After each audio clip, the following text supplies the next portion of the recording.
Okie doke. Here we go. Kick is live. YouTube is live. And I'm live. Twitch.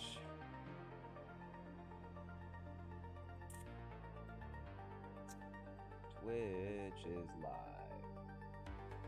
Alright, cool. Okay. Monday.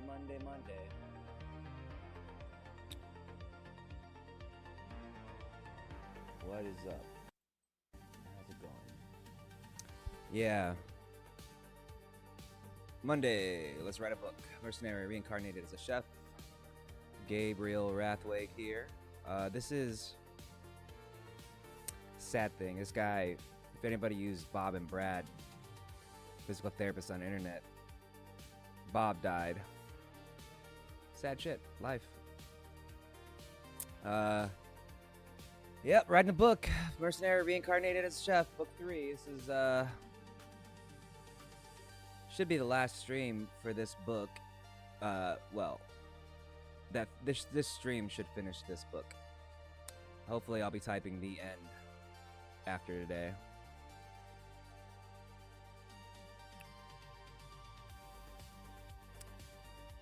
But yeah. So, yep, Monday. Let's write a book. Every Friday I do a recap of books 1, 2, and 3, Mercenary, Reincarnated as a Chef. I do a recap of books 1 and 2 and what happened so far in book 3. I know it's Monday, but if you want to watch those recaps, go ahead and watch, one Sunday, Saturday, 3 days ago, stream from 3 days ago. And you can see that, or wait till Friday, I'll do a new recap. As I said, I'm Gabriel Rathwake. This is me writing a book. I'm a writer who is streaming, not a streamer who is writing. And yeah, all my books are about 100,000 words. So you can see here, we're at well, you can't see here because of my face, but from here, 102.23, 102,023 words. So hypothetically, the book should be done. The other day, I had a idea I wanted to use for the ending, so that's making it a little longer. So I think we'll end up at like 105-ish. So we'll probably be done today, but we'll see. Why 100,000 words? Because 100,000 words is 100%. 1,000 words is 1%, i.e. 100,000 words. Lets me track my progress. Like, I can tell exactly what percentage I am done with the book. Every single day I can see how far I've written, how far I've gone, and how far left I have to go. So it's a nice metric to measure yourself by. Why streaming? I find it is a nice accountability tool. I know a lot of people get into streaming to make money and stuff, and I am not opposed to money, but I'm using it more as a way to hold myself to a word count every day. I feel like if I say I'm going to do something and tell the world, and anybody in the world looks, then I got to do it, you know? So let me give a quick look on the streams. We got 2 people watching on Kick. Hello. We have nobody watching on Twitch, so I'm closing that window. And we have nobody watching on YouTube, I believe. Let me see. Yep, nobody watching on YouTube. Closing that one. And for those watching on Kick, understand that I don't really look at the chat and stuff while I'm doing it, and I'll look back at the end. So, thank you for watching, and I'll close that window now, too. I don't think I said yesterday, but thank you for following Dan Juma765. Closing the window. Okay, now, back to the book. The streamer who writes, not a streamer who writes, writer streams. Accountability, link to the book, word count goal, 500 words per half hour, 1,000 words an hour, 500 words a day, 2.5 hours. If I finish before that, you know, that's gravy. 2.5 or less, 2.5 hours or less would be great. so it's 12 noon now. If I start writing the second, I have till 2:30. You know, it gives myself a writing time, you know. Some people say they don't like deadlines, they don't like stress or pressure, but I don't know. I think that's not true. People like a manageable amount of stress and pressure. It's just that overwhelming amounts of stress and pressure mess people up. Because people are bitches. We all are. All right. What else? Writing tip.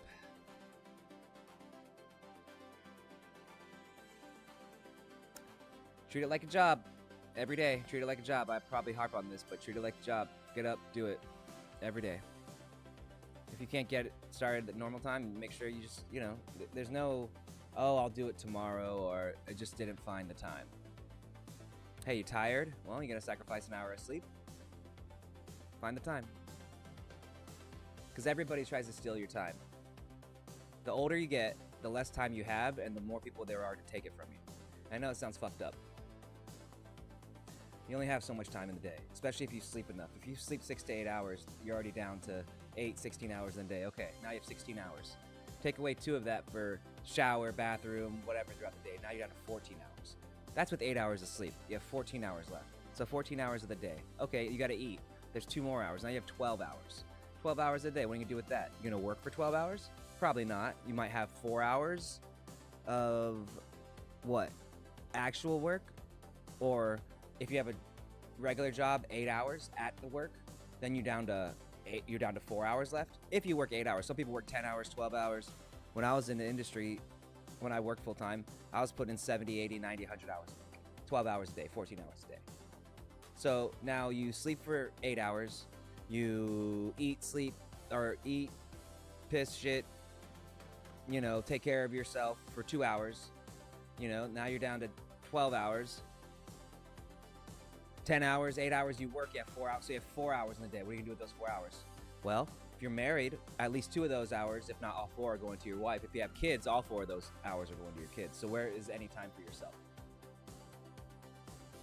There's you go. There's your tip for the day.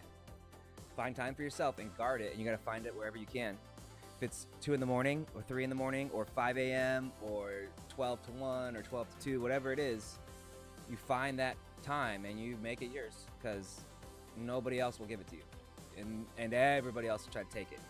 It's the empty room theory. If you have an empty room somewhere, somebody will ask you to store shit there eventually, and it is just a rule of law. You are not, if there's an empty space, somebody will fill it, and it applies to time. There you go. Okay, so let's do some writing. Last time on, so I'm Gabriel Rathwig. If you want to check out any of my books that I have out, you can go on Amazon.com, RATHWEG, and check out I Am Gamer, a series about a guy getting sent back to 1200s North America to help the Indians fight the Europeans who come as explorers and conquistadors. It's real fun, magic and all this stuff. Or my most famous series, From Chef to Crafter to Conqueror, and it's about a chef in the Space Force of the future gets sent back in time to Tsushima Island. If you ever played the game Ghosts of Tsushima, you would recognize it, and he's a cook with superhuman powers, i.e. nanobots and an AI in his mind, and he rebuilds civilization. It's real fun. And some other books on there. Yeah. So, Mercenary, Reincarnated as Chef. Mercenary, Reincarnated as a Chef. I like food, hence 2 chef series. This is about a mercenary assassin who dies, gets reincarnated. We're currently on book 3. And last time, like as I said, watch Friday's stream if you want a full recap. But last time, yesterday, on the stream, what happened? Lou, the main character, was being taken to stand trial in heaven, and they reached the gates of heaven, found some real blonde-haired black dude called the Metatron, who escorts him and the other gods and goddesses that messed up to this Hall of the Gods, where all the gods in the multiverse are watching and they're standing trial. And yeah, they are punishing and figuring shit out. I believe the goddess Azrael, who summoned Lou as a champion, tried to... Here, listen, I'm gonna open a soda water. Tried to pin everything on Lou and say everything's his fault. And I don't know if anybody knows, but the problem is Lou fired a little mini nuclear weapon, and it kind of fucked up the game. It just messed things up, so now everybody's pissed off. Yeah, so there we are. Let's start from there. I will read the last page. Let me see something. This is chapter 31. I like to copy the previous chapter and then paste it into the next chapter. It's like an idiosyncrasy / superstition I have. So 1, 2, 3, 4. Okay, 5. So we want another page on top of page 5.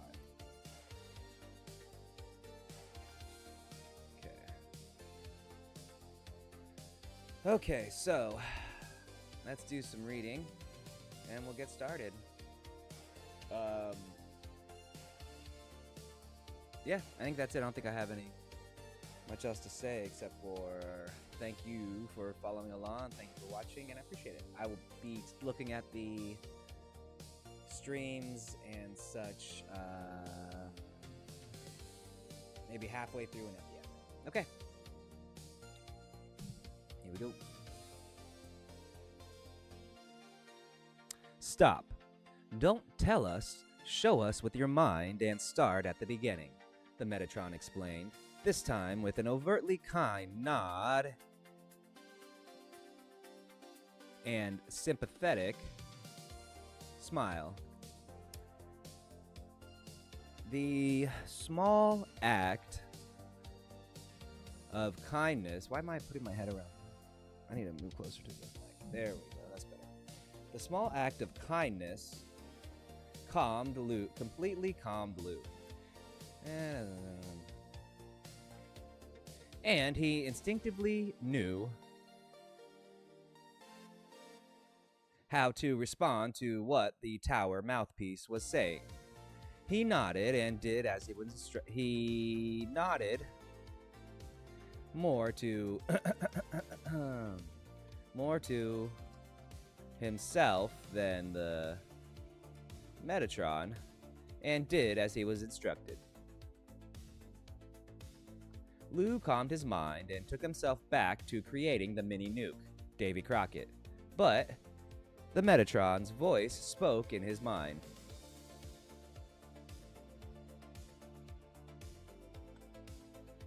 Telling him to go all the way back to the beginning of his first life, long before he died and was reborn. Lou took another deep breath, closed his eyes, and tried again. He somehow returned to before he was born. He somehow returned to before he was even born, when he was a collection of cells growing into what we call a baby. Lou's mind could return. Lou's mind returned to his conception as he watched like a bystander inside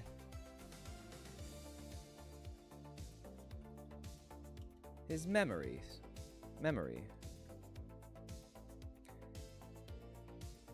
He stared, engrossed, as his body turned from a blob of random chemical junk, biological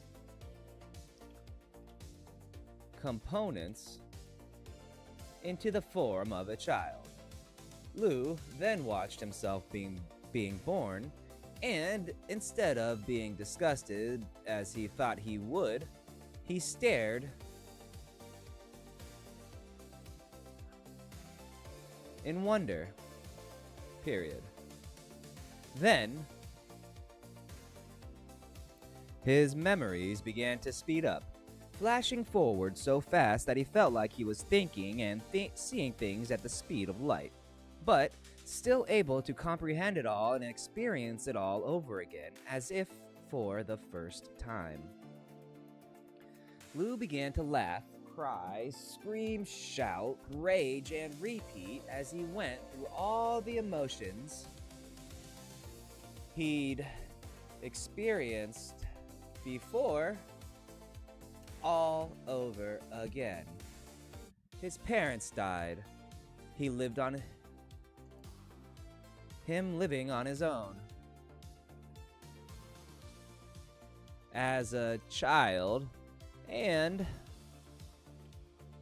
being attacked and almost killed over and over again as an orphan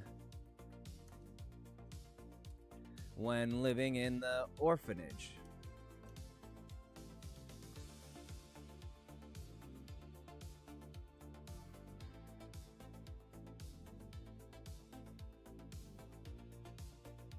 Then there was the pride and satisfaction of joining the military and realizing he was good at something. And finally, the numbness of concluding later toward the end of his life that he was nothing more than a hired killer. And when he died, no one would remember he'd ever even existed. He wiped the tears and snot from his eyes and nose as his memories kept playing. Now, moving into his second life as Demon Rue, Lou watched his arrival and meeting with Ragnar and their escape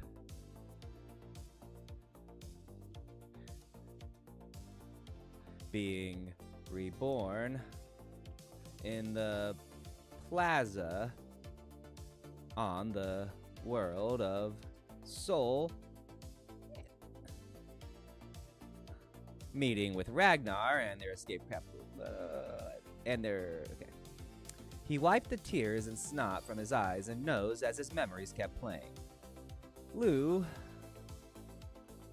was now moving into his second life as Demon. He watched his arrival, being reborn in the plaza on the world of Soul, meeting Ragnar and their escape from the Imperial capital, their subsequent crash landing, which almost resulted in their death from a combination of freezing and drowning,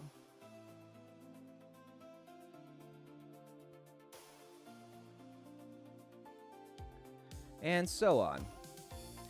Lou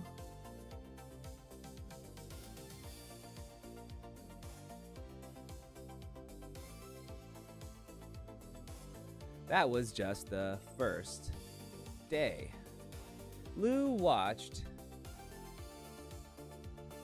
as if he was viewing a movie of his life.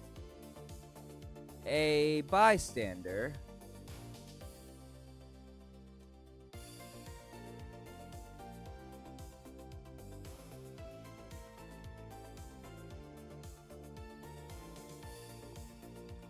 but he was no ordinary bystander.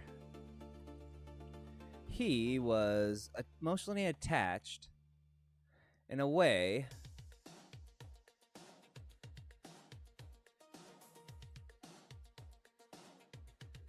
but he was no ordinary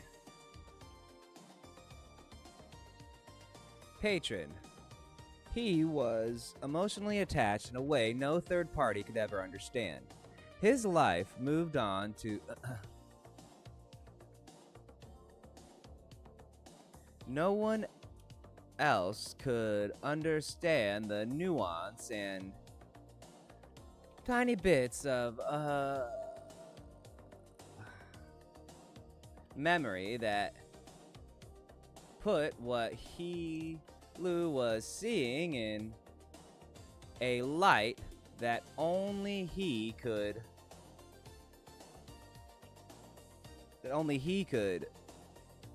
grasp.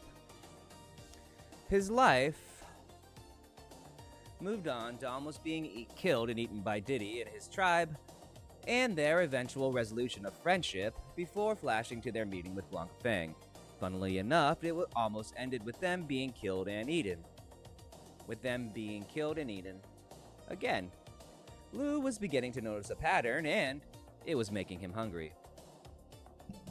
The memories came faster, and over the next minute went through his time in Helter Skelter, all the way from meeting and saving Lady Cecilia, being invited to stay at the mayor's residence, finding the spot, and then finding the perfect location, and then building their restaurant. The interaction of almost dying with the dying to the Thieves Guild, brigands, and pausing at Lu deciding to accept being a champion and that he had to become a killer once again. I'd wondered about that, the Metatron mused. Please continue. Lu looked quizzically at the man, but did as he said. His memories restarted, and moved on to training with his companions. They moved on to training with his companions and then delving into the tower. Their eventual payback and killing of the Thieves Guild and its leader, and then shopping for and attending the Christmas ball. Next came the monster outbreak from the tower, and from there it flashed that it was all up to Lu. It flashed to the present, where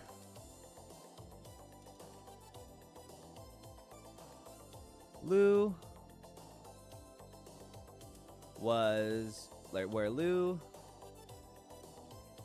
created and then created, armed, and fired the Davy Crockett.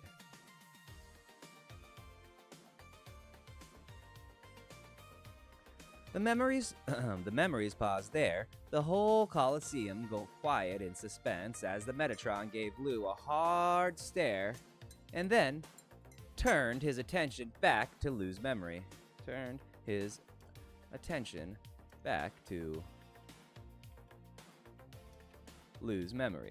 Which was projected in the center of the arena like a magical jumbotron. The Metatron played the memories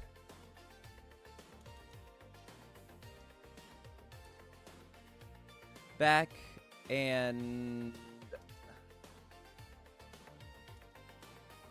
forward and backward like a sports analyst reviewing game footage. Playing, rewinding, and then repeating, letting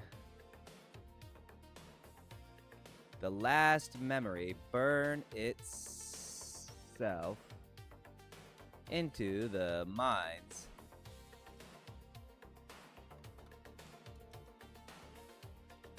of the deities watching. Lu watched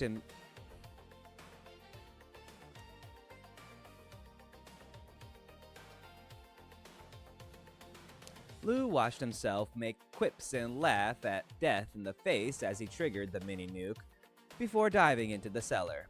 He leaned forward and stared at the magical image, which changed from the one he knew from cowering under his trench coat in the basement to a bird's eye view of the entire manor, but still zoomed close enough to make out individuals and see their faces.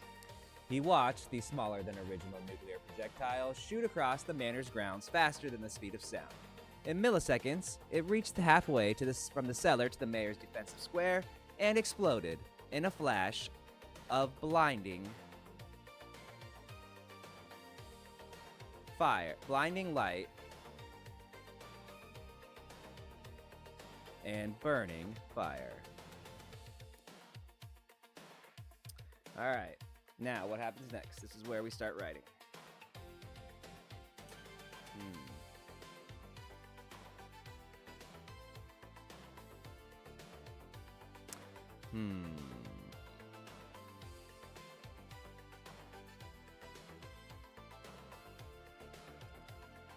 The Metatron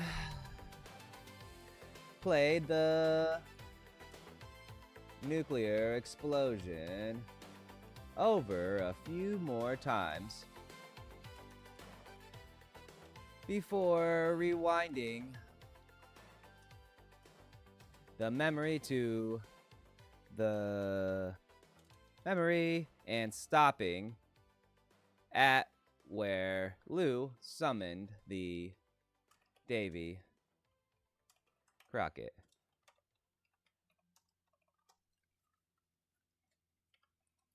As you can see here, from the magical signatures that appear around Demon Rue as he uses his summons the nuclear weapon, he is using a combination of creation and spatial magics.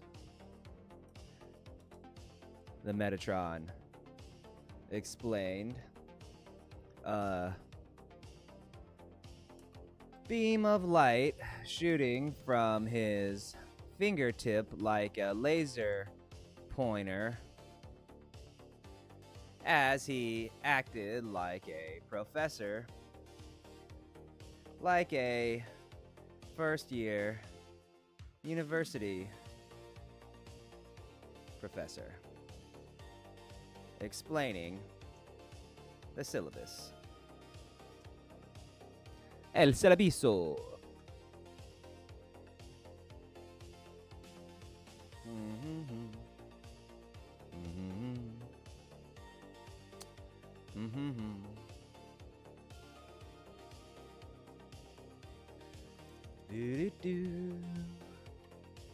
Creation and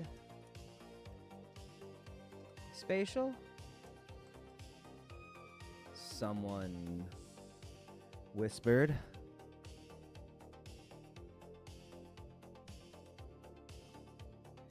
At the same time, the same champion? Came another voice.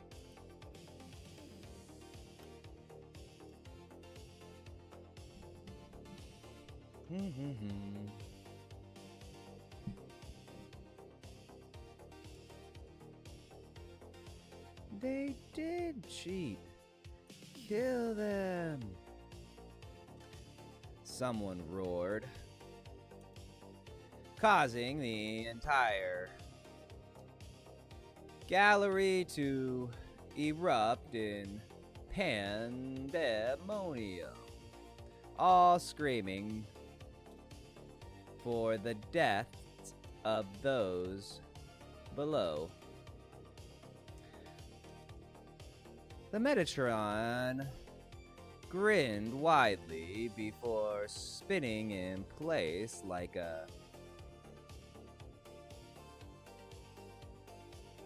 like he had been born and raised in Motown.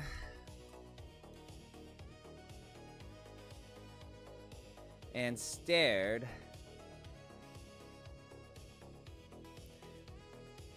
wickedly at Lou and the other three. Looks like they aren't going to settle for anything but blood.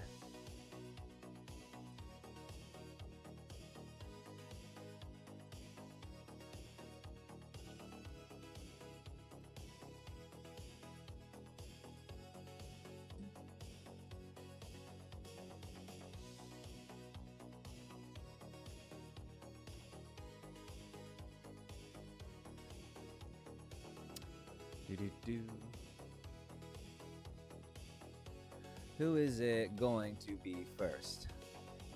And don't say Demon Rue, as the human is the piece de resistance.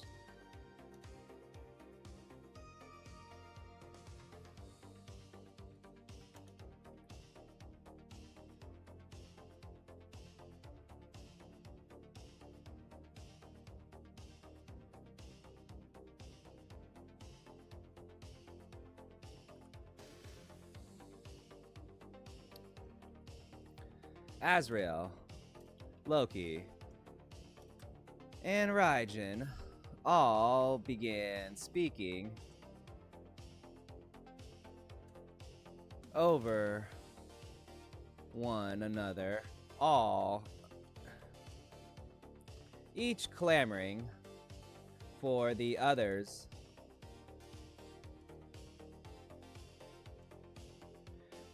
each clamoring for one of the others to go first. The crowd kept screaming their bloodlust, and the Metatron, while the Metatron gazed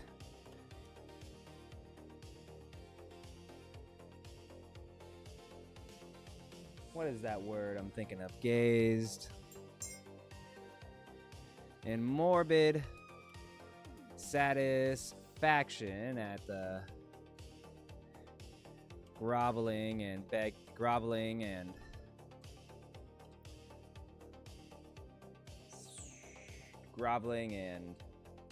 bootlicking trio of soon to be dead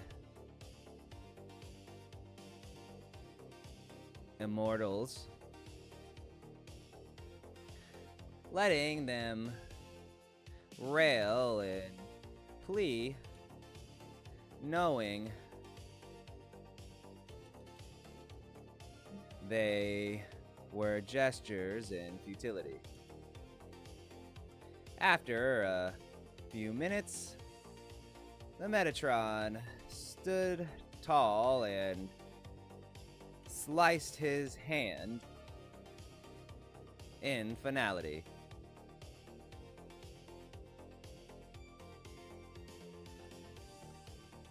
Sound stopped. All sound. No blowing of the wind or even the slight whisper of breathing could be heard. The three defendants kept up their tirade for a little longer before realizing what had happened. Then all three dropped to their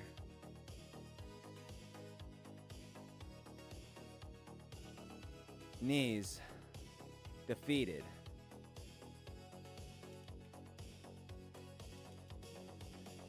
Their faces breaking down and their eyes going dim. The Metatron only grew more and more elated as first Raijin realized that there was no escape, followed by Loki, and finally the look of pure devastation on Azrael caused the charcoal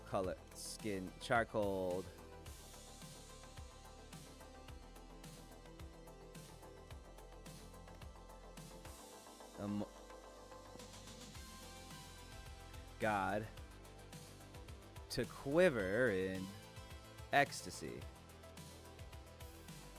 If Lou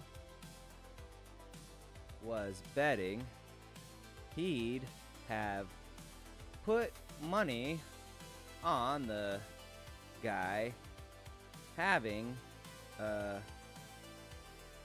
outright orgasm at the other gods and goddesses' emotional distress. But he wasn't betting and kept his mouth shut. The Metatron got control of his quivers and stood tall before pointing a menacing finger at Raijin. Stand, Raijin, god of thunder of the people of Nippon, since time immemorial. Stand, rise, and accept your punishment for violating the terms of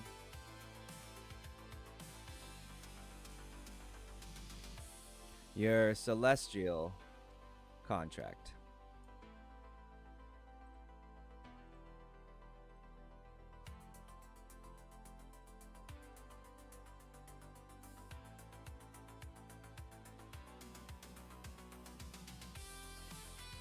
Where'd that go?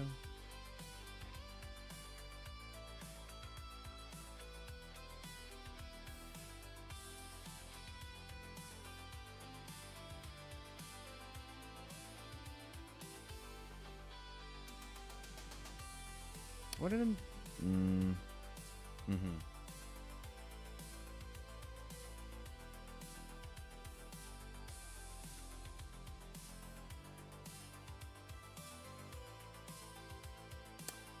Okay, let's see.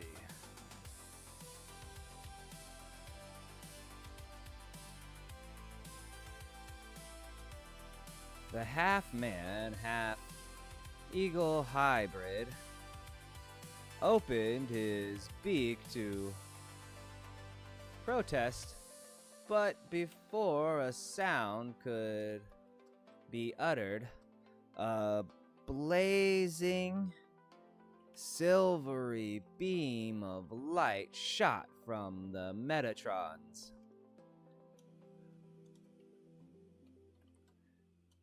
outstretched finger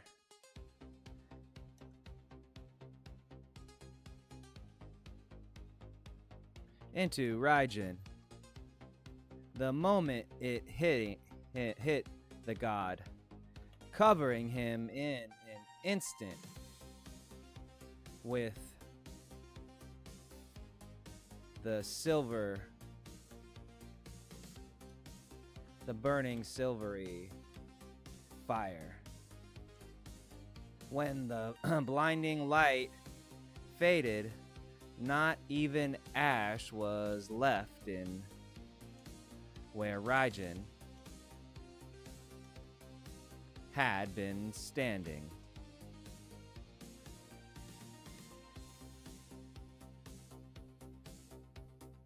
Here we go.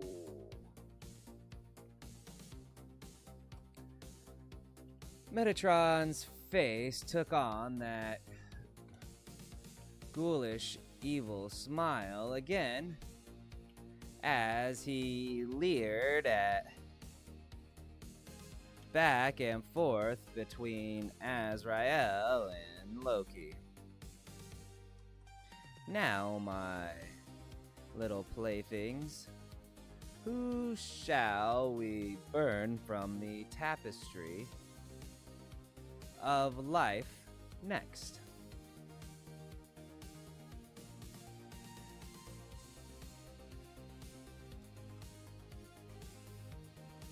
The remaining Spiritor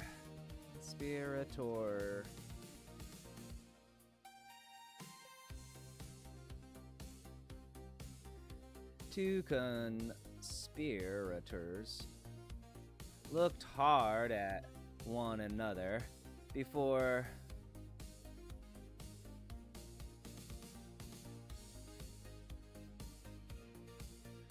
lunging at each other and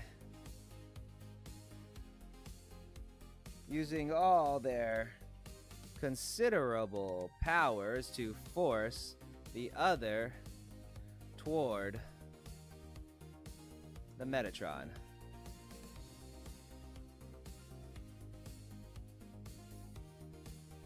Who, as the arbiter of justice,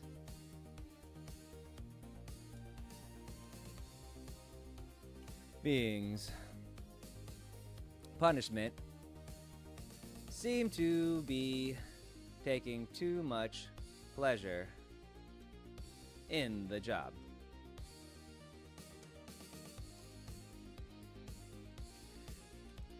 Speak of the devil, as Lou was thinking those morbid thoughts, the blonde black man fired another pointed another finger at the pair of fighting gods. Both of them froze in place, except their heads, which turned slowly to face the Metatron.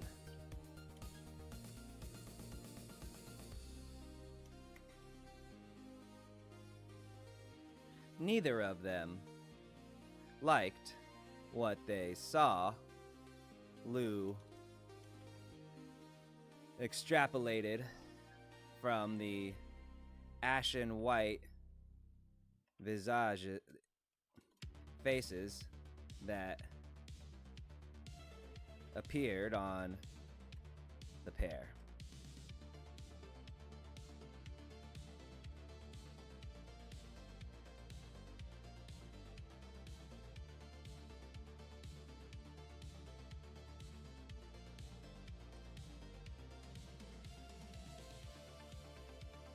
Eeny, meeny, miny, mo.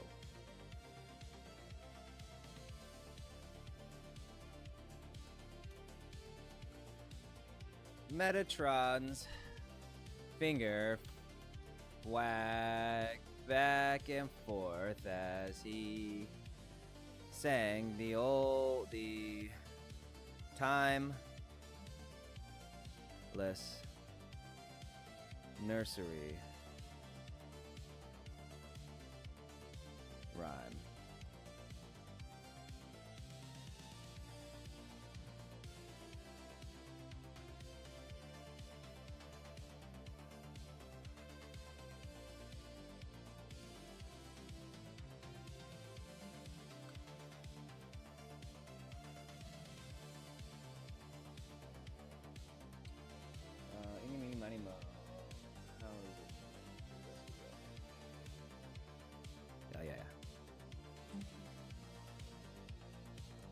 Catch a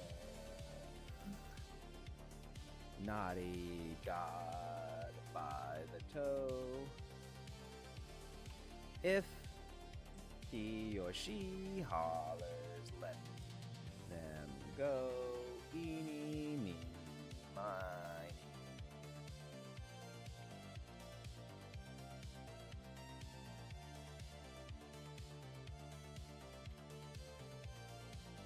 Mo.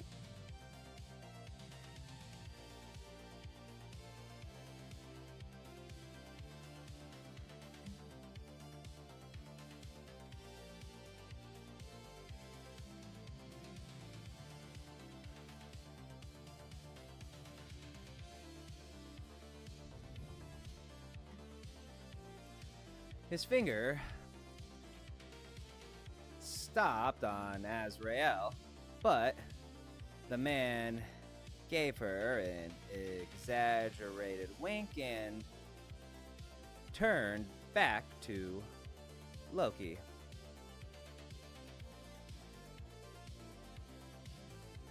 The Norse god of trickery had been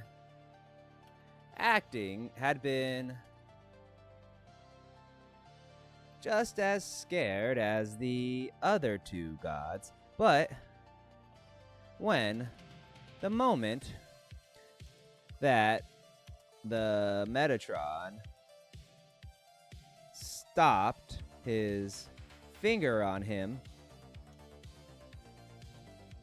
Loki changed. Loki changed. Gone was the mocking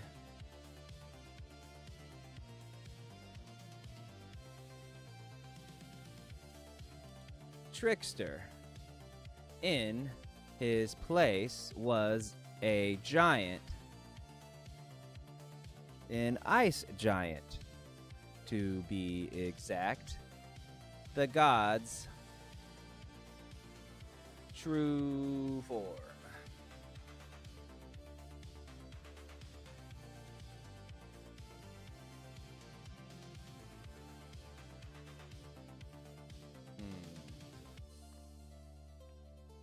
Stretch out.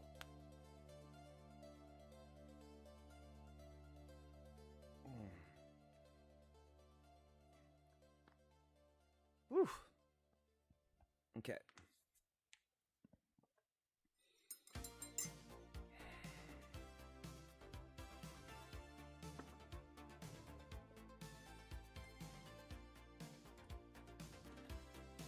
I've been playing along nicely until now, Metatron. But this was not part of the bargain. Loki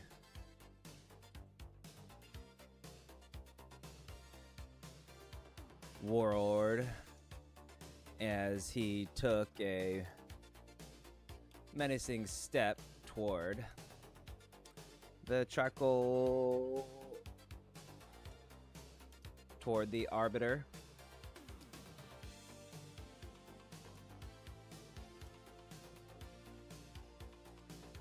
Who, for his part, seemed undisturbed by Loki's sudden change, and if anything, looked bored. All his earlier quivering energy dissipated. No need to be so droll, Loki. You are not the only god who can trick someone.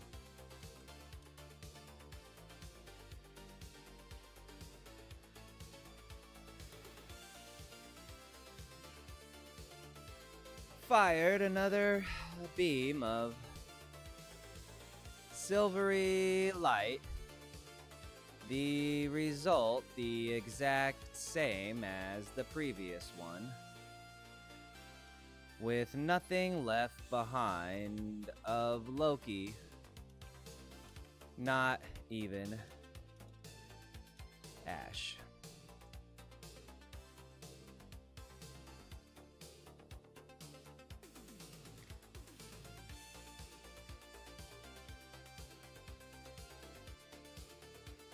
The tower's voice finished dispensing justice, and then turned and walked slowly over to Azrael, where he stopped and crouched, staring down at the hideous monstrosity of a goddess, his smile one of pure evil satisfaction.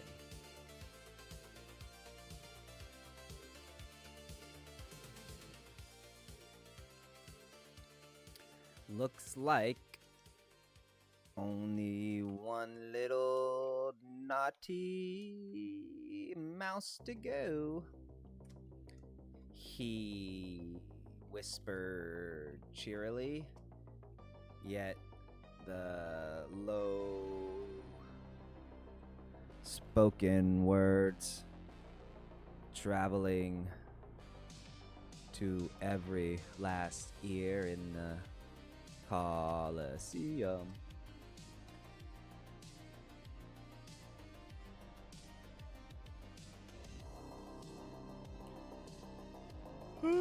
Stretch.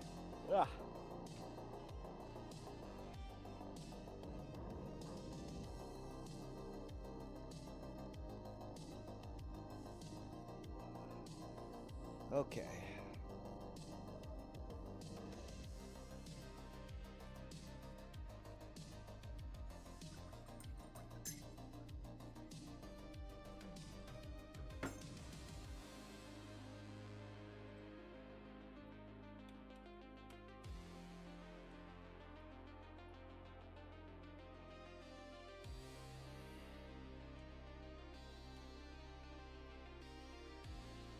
Azrael's eyes widened. A feat Lou hadn't thought. Even more, a feat Lou hadn't thought possible, even for a goddess, as the Metatron spoke. The only way for this human to be reborn with both creation magic and spatial magic is for two gods or goddesses minimum to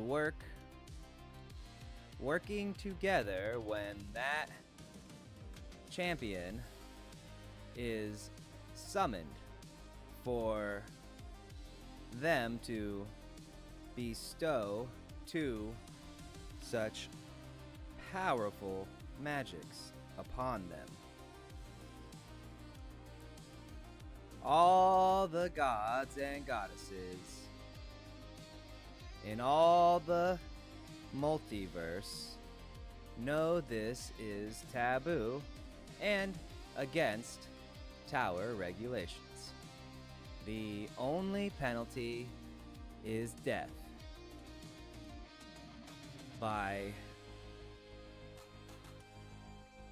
is permanent system wipe.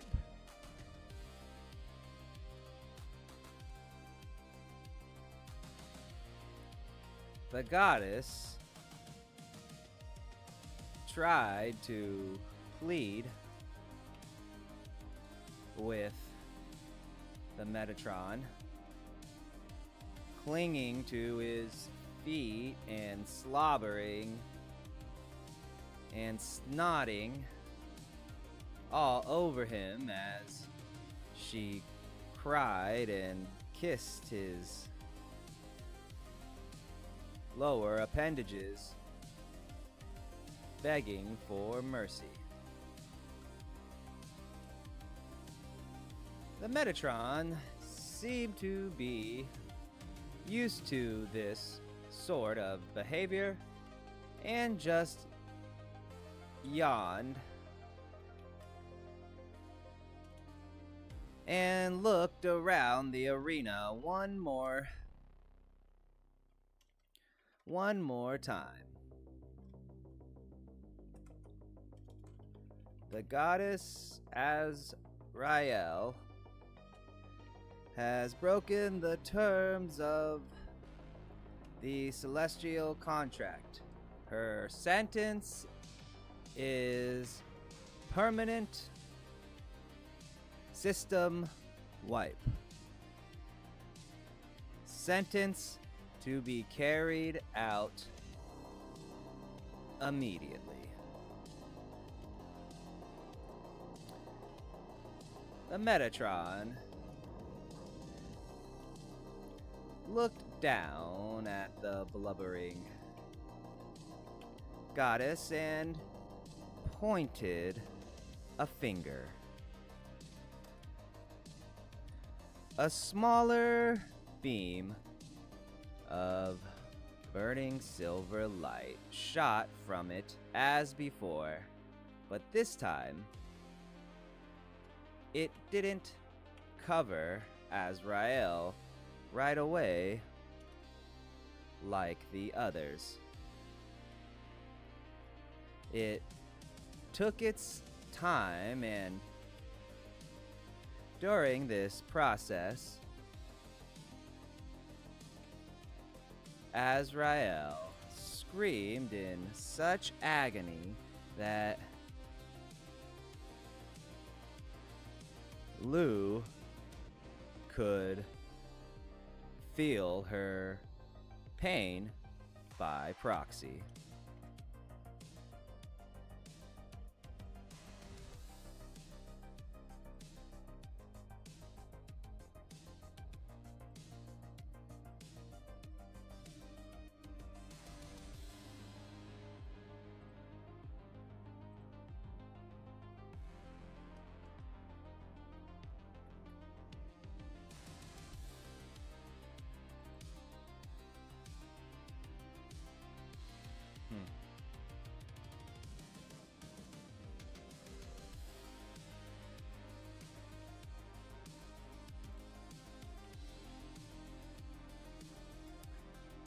Alright, so 1, 2, 3, 4, 5, 6.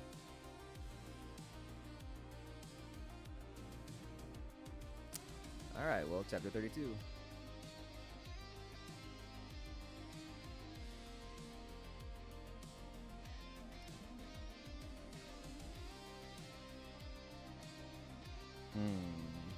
Let's do it.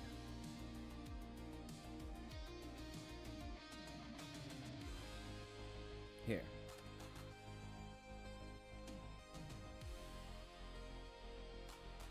Big break. There we go. Do. Let's see.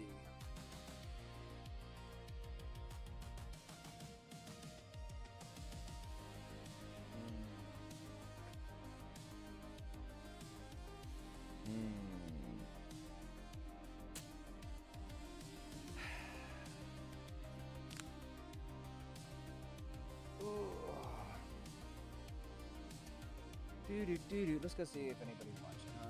How about we do that?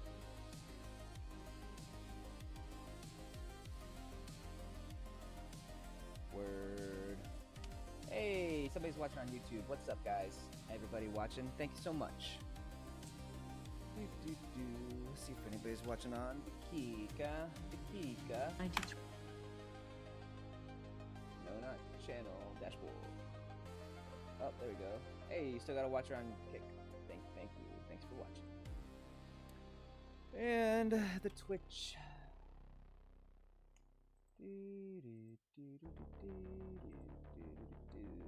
Hey, still got a viewer on Twitch. Thank you. Alright, closing the windows back up. Bop. Bop.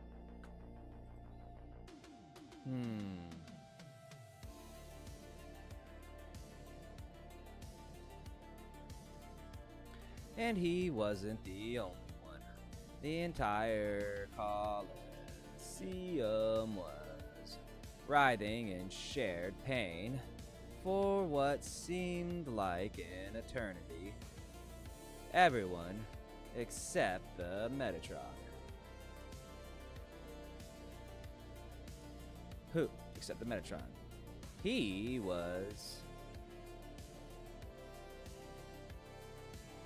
looked to be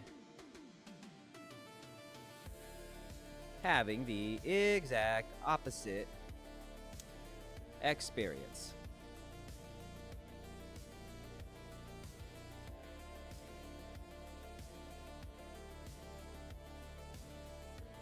In fact, then the pain ended. The silvery fire finished covering Azrael as she let out one last gasping, shrieking shout. You'll pay for this, Demon Ru.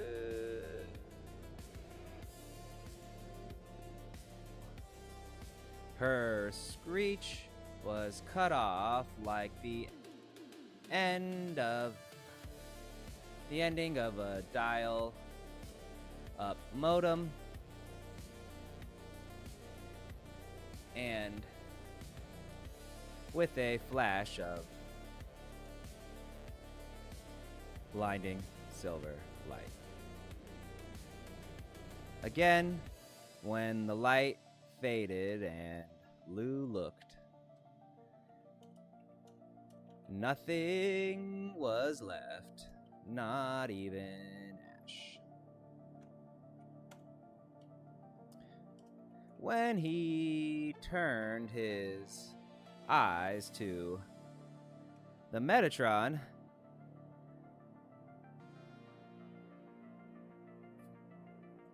a large lump formed in his throat as those eyes that were writhing in ecstasy at the dying goddess's pain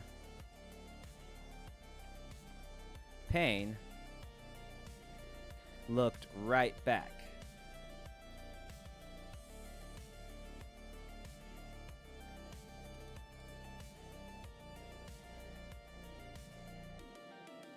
The two of them stared at one another in quiet, in awkward silence, at least for Lou.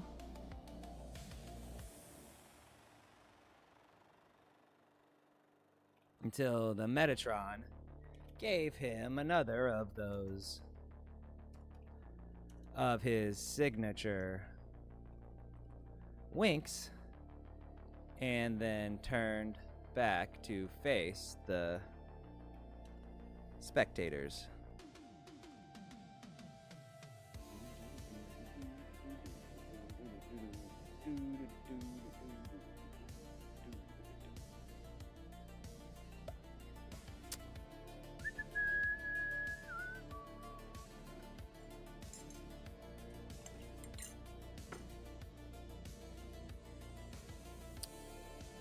Now that we have punished those responsible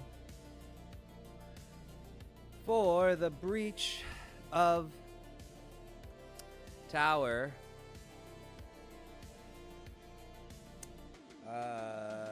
tower what?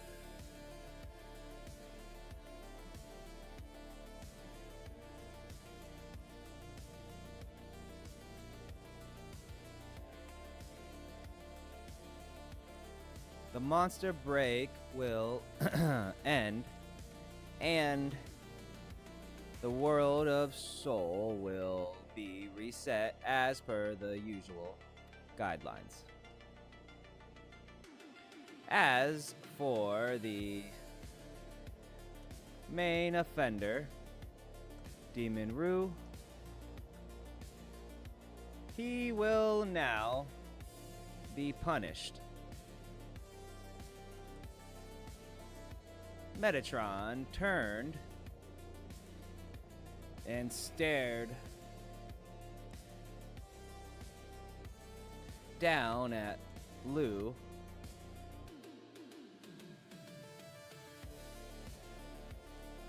Like Justice himself, and pointed his finger. Lou braced himself to die in immense pain like the other three immortals. But after a moment of squeezing his eyes shut and nothing happening, he peeked one eye open and saw the Metatron still staring and pointing at him. But his face had changed to one of extreme mirth. Demon Rue will now watch and live the results of his actions through the eyes and bodies of those he once loved and cared about.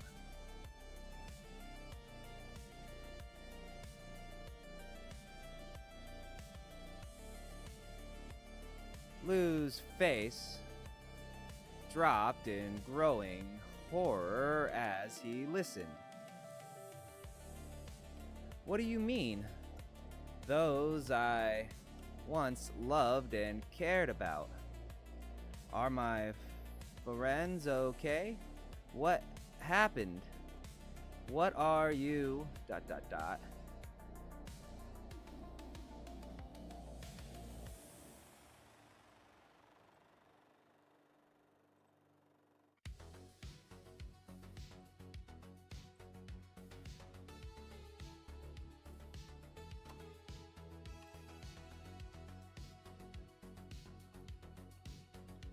Metatron didn't answer any of Lou's many rapid-fire questions, and instead, he fired another burning beam of light. This one made of pure gold and not silver. Lou noticed before it hit him and he exploded. His mind exploded into a trillion, zillion pieces.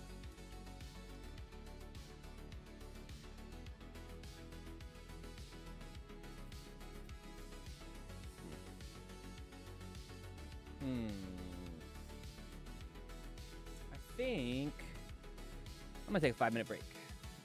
I'll be back. Let's put this guy up so people can watch and the stream doesn't die, and I'll mute my camera. Be right back. 110, 112, somewhere around there. Maybe, I don't know. I gotta go to the bathroom, so we'll see.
Okay.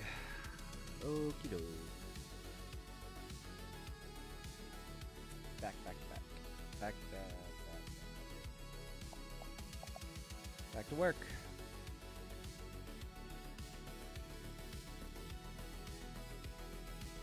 Reassemble moments later.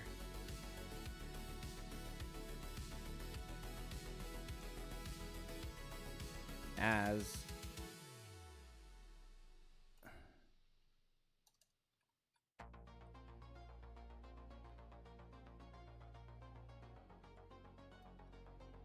when he came to, he had no idea where he was, and for the first moment, who he was either. And then his vision focused, and Lou was able to see in front of him a veritable horde of flying monsters, wyverns he knew instinctively were heading his way in the way.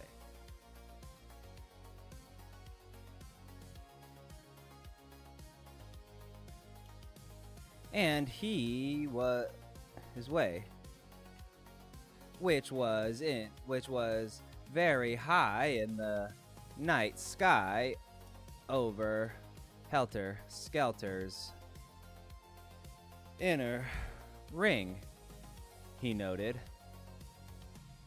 Then Lou caught a glimpse of flapping wings and realized he was in the sky in the body of the red dragon, Smog.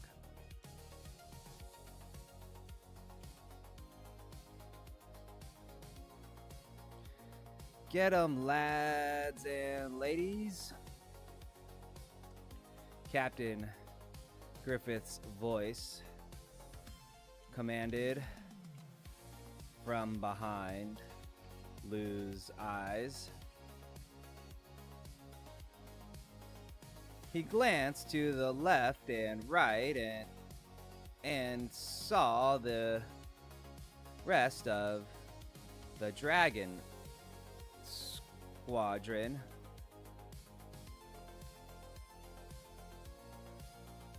flying beside them.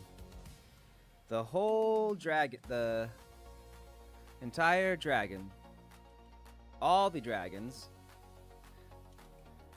as one, the squadron of the elite squadron of dragons and their riders dove into the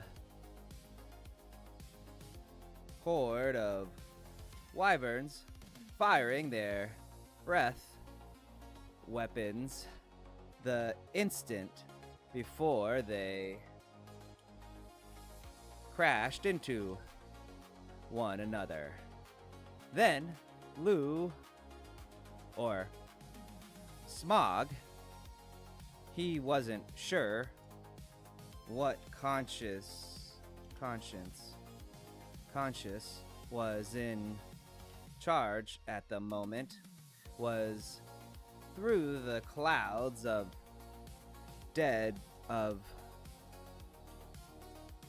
burned and exploded monsters, and continuing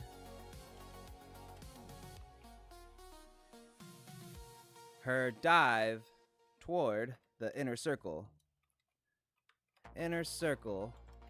and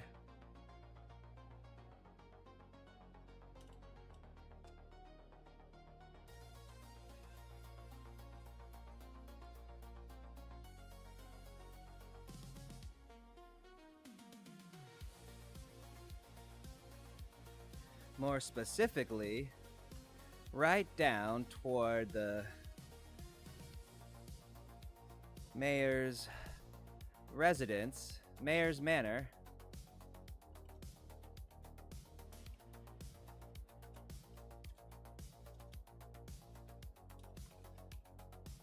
Mayoral Manor. And Lou saw right before he died for the third time in his existence the retina burning flash of light that comes before the wave of burning radiation and fire from a nuclear explosion.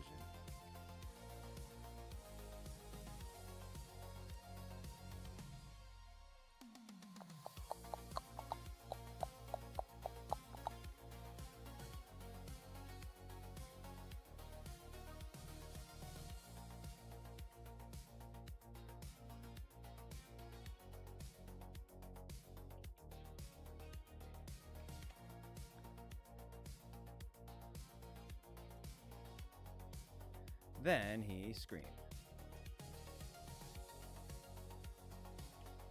Lou kept shrieking in burning agony, but noticed that he wasn't actually in pain and blinked his eyes back open.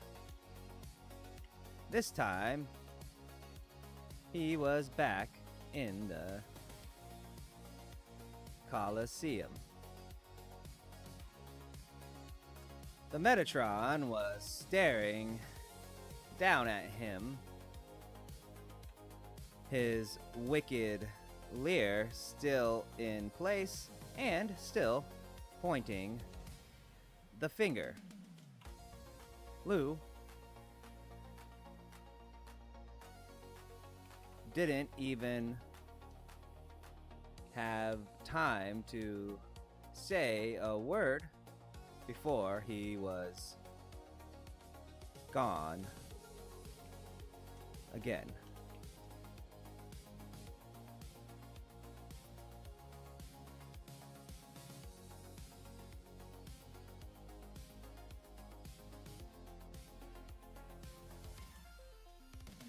This time, when he opened his eyes, he was in the body of the Guildmaster. He was running across down Main Street toward the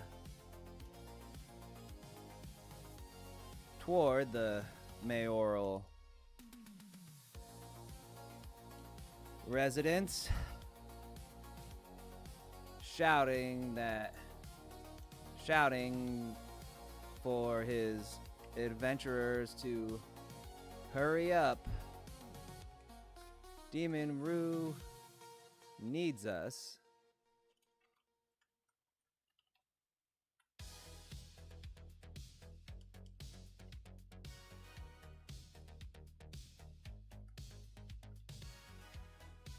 When the wave of nuclear destruction came.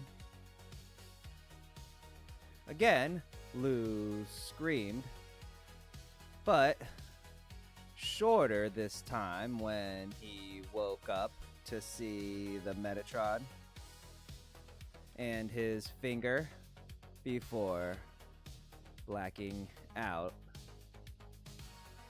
And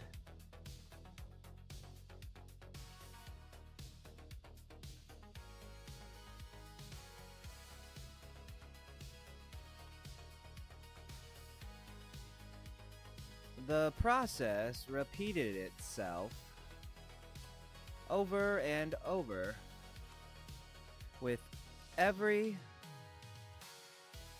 single one of Lou's close friends, Lou's acquaintances, then moved on to his closer friends, like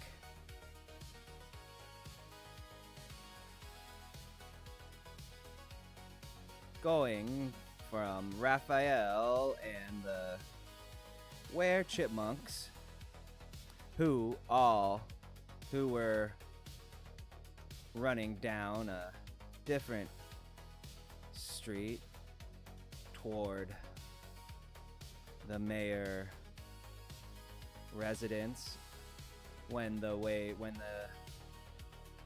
wave hit.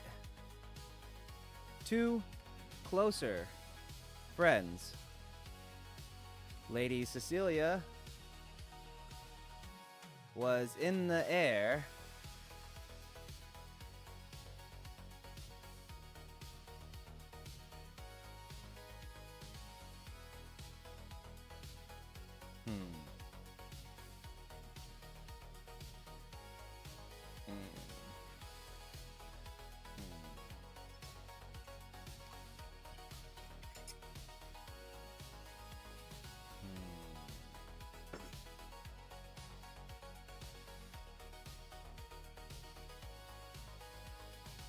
Lou watched as Lady Monica was turned to ash. Then Mickey and his sister Micah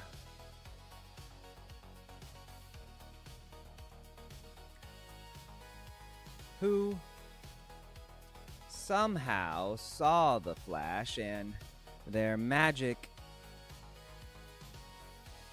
activated by itself, protecting them for a few seconds, giving them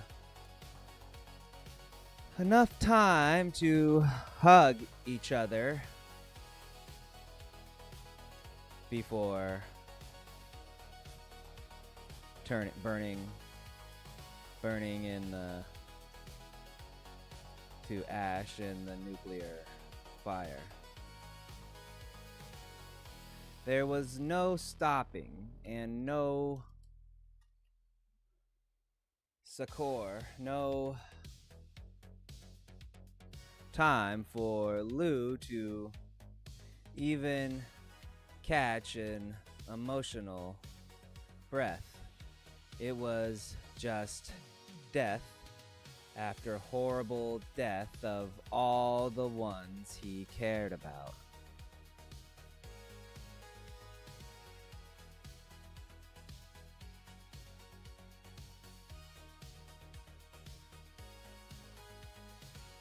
Vice Guildmaster Urza screamed for longer than she should have as the blast consumed her, followed by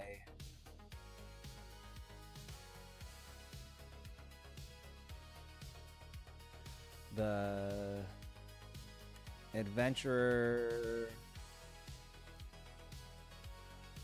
Guild members behind her, all coming to Lou's aid. Next, he watched the Tribbles,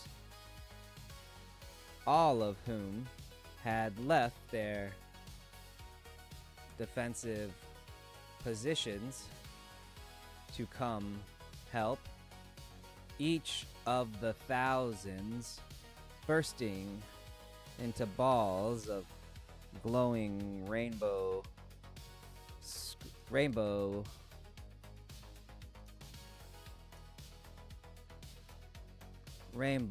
all howling in pain as their mass-connected mind shared the extreme agony of nuclear destruction together.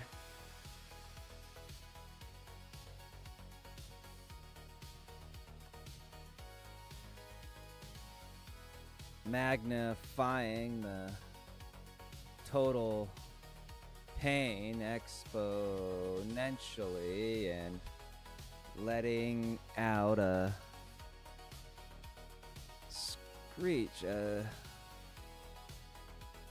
screech so potent it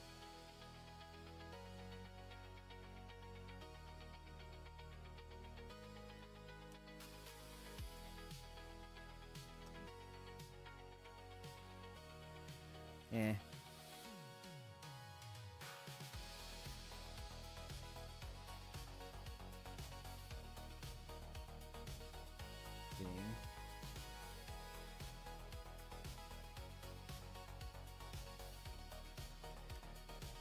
Lady Cecilia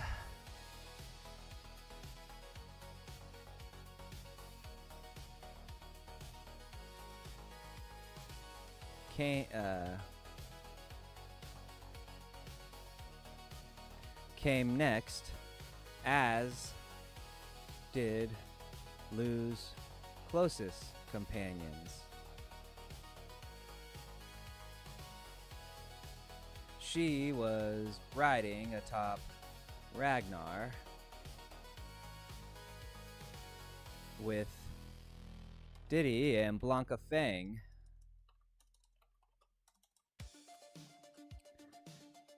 seated behind her, all talking.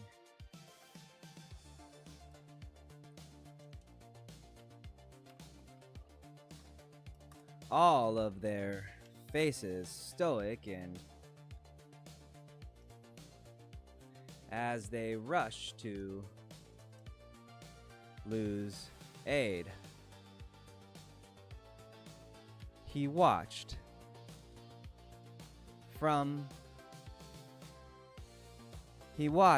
the scene over from. He relived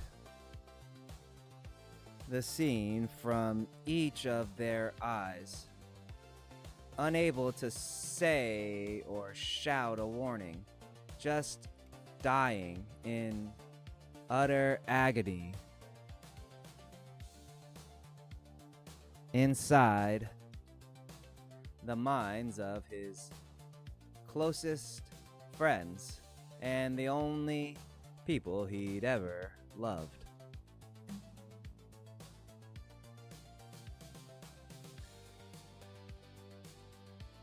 Lou wept and wept. His body heaved and racked with sobs.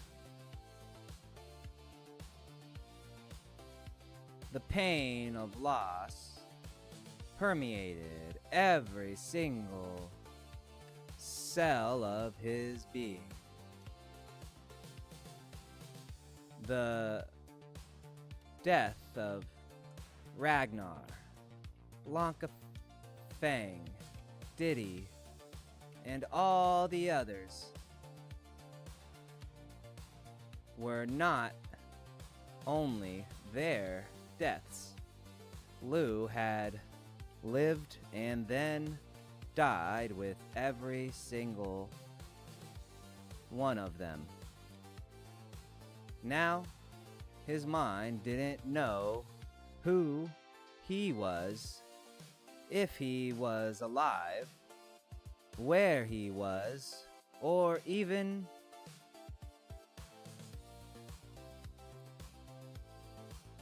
where he was, and or even if he was alive or dead.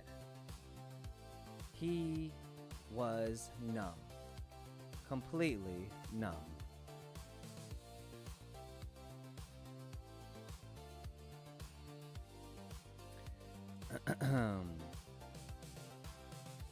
You see what happens when you break the rules a familiar voice whispered in Lou's ear. Even as emotionally drained, as empty, and mentally numb as Lou was, he recognized the voice. And with the last spurt of energy left in his body, spun as quickly as possible, lunging toward the sound of the voice, his fingers curled like claws, and with bloodlust and madness radiating from his entire being.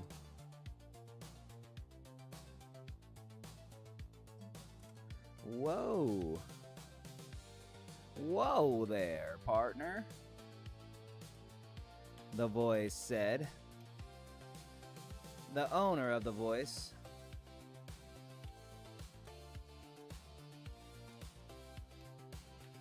said, hopping back just out of Lou's range.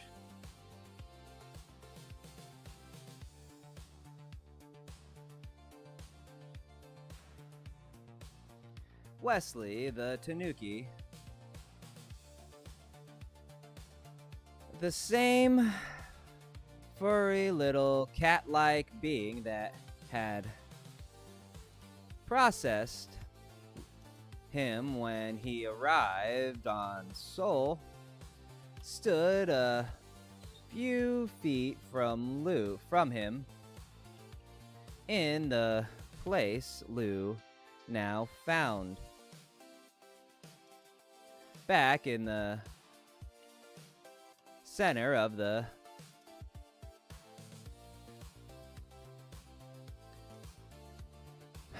Colosseum, though this time it was only the two of them. That is not your voice, and you are not Wesley,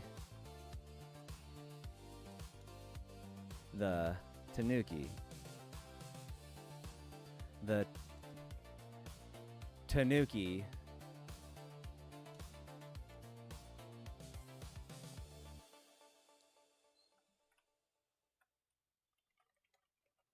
who traveled with Captain Griffith to find Lou and return him to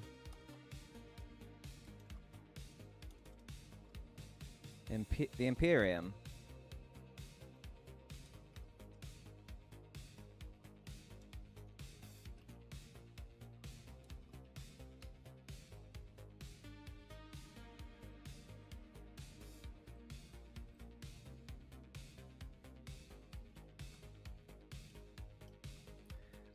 That is not your voice, and you are not Wesley.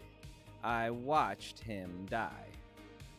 Why are you using the voice of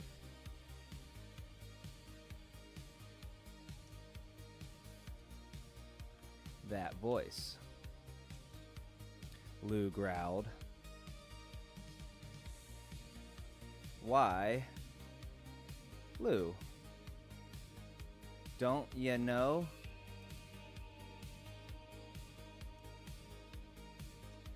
The Tanuki grinned and did a spinning hop,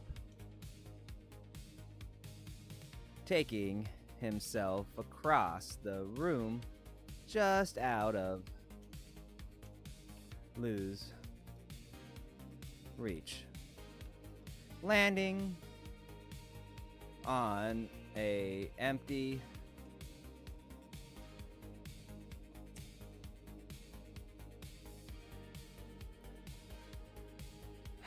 landing on a bench.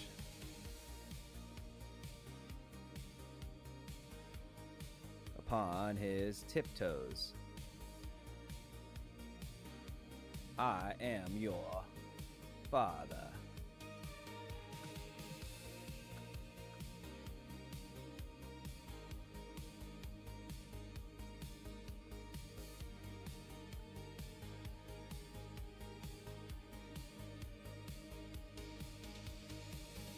No. I am your father. No! Lou roared, rushing the furry magical being and missing completely.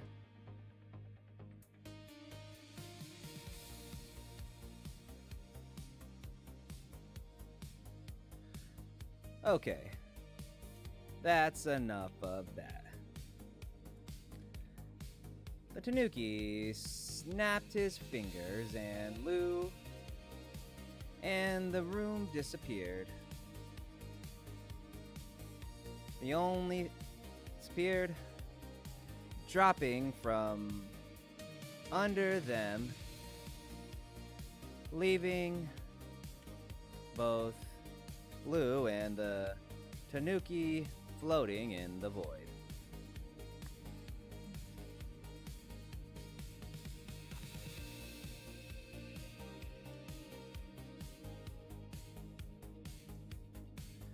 A second later, Wesley changed form, morphing into that of someone Lou had never met before.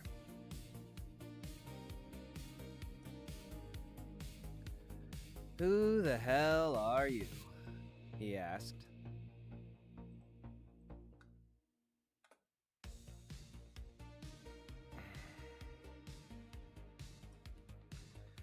I'm the tower. I'm the ruler of the tower. And the man explained. I guess that makes me the head honcho, if you will. Lou blinked as he took in the new information.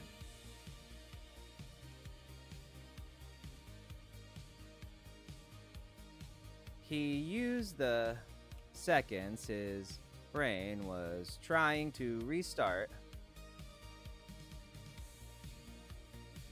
and stared at the man. He was no taller, maybe 6 foot tall. He was tall, at least 8 feet.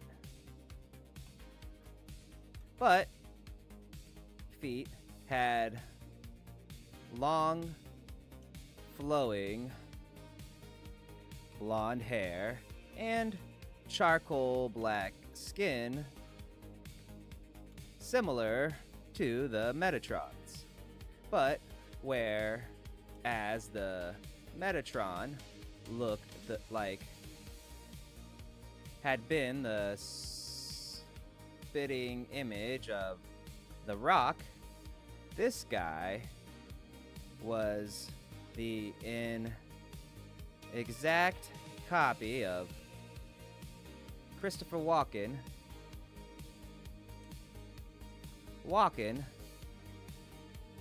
but wearing a dazzlingly white flowing robe.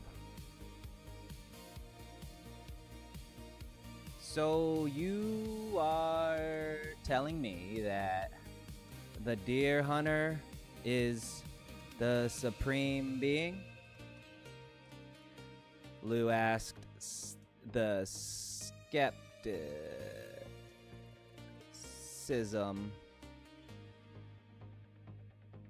bleeding off, dripping off his words. God or not, it's hard to take the walking seriously.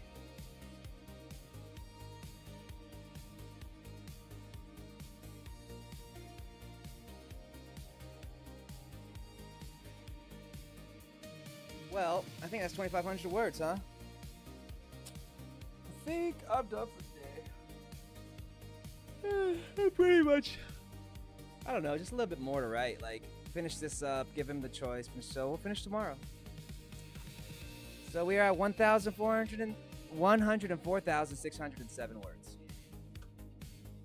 Like I said, right around 5. So we'll probably end up being, tomorrow will be the day we're done. So checked up. I'm going to pop up the go lives, take a look, see if anybody's watching, see if anybody wants me to say something. Say something. Said say something. The Rock. Say something.